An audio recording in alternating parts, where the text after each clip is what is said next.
Hello everyone, welcome back to another video. Before we start today's video, if you are new here, then make sure to leave a like.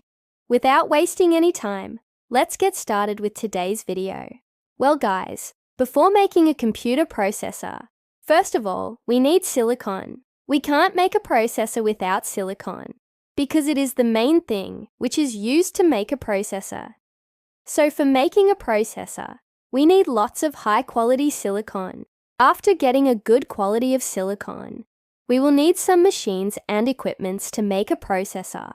So in the first step, we will just cut the silicon ingots into many pieces, and then those small pieces will be melted. After melting them, they will become a liquid. After that, we will just put those liquids inside a mold, and then put those molds on a spinning machine. This spinning machine will rotate those molds at high speed. Due to centrifugal force, the liquid will move towards the outer side of the mold. When the liquid reaches to the outer side of the mold, we will stop the machine and take out the molds. Now we will have a cylindrical shape of silicon. This cylindrical shape of silicon will be the initial shape of our processor. After making this, we will cut some small pieces from the top and bottom of the silicon so that it will look like a cylinder.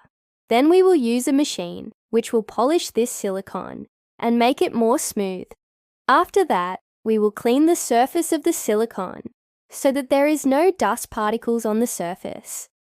After cleaning the surface, we will just keep this silicon on a flat surface and then put it inside an oven.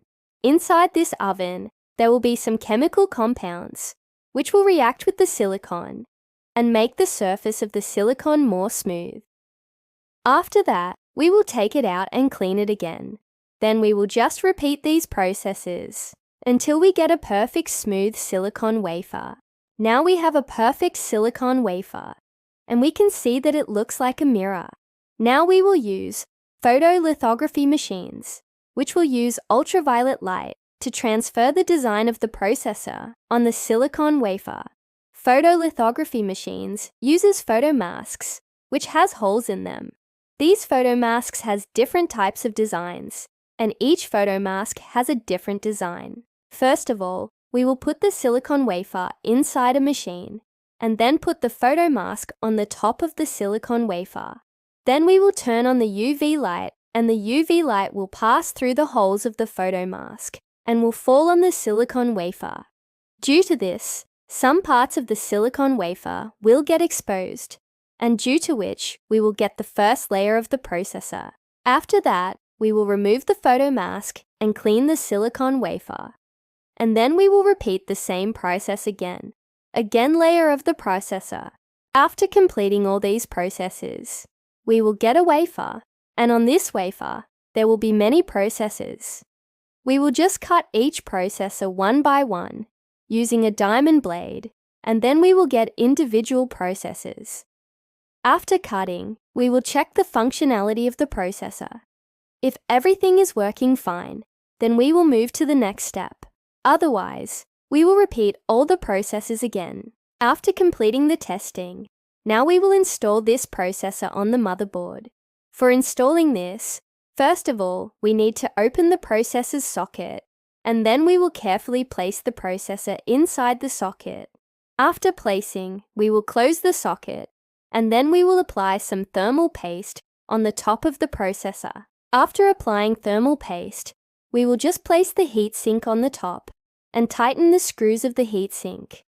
After that, we will connect the wires and cables, and then we will just place the motherboard inside the computer case. There are many types of processors, and each type has its own architecture. For example, Intel processors has x86 architecture, and ARM processors has ARM architecture. Nowadays, most of the computers uses x86 architecture, but in mobile phones, mostly ARM architecture is used. First of all, we need to understand that what is the function of the processor. The function of the processor is to fetch the data and instructions from the RAM, and then process that data according to the instructions and then send the results to the output devices. First of all, we will switch on the computer, and the BIOS will check all the hardware components. If everything is working fine, then it will start fetching the data from the ROM, and will start processing the data. It will process the data, and will send the results to the output devices. So guys, this was all about the computer processor. If you liked this video, then make sure to leave a like and subscribe. If you have any queries or questions, then comments down below. I will try my best to reply. So guys, thanks for watching this video.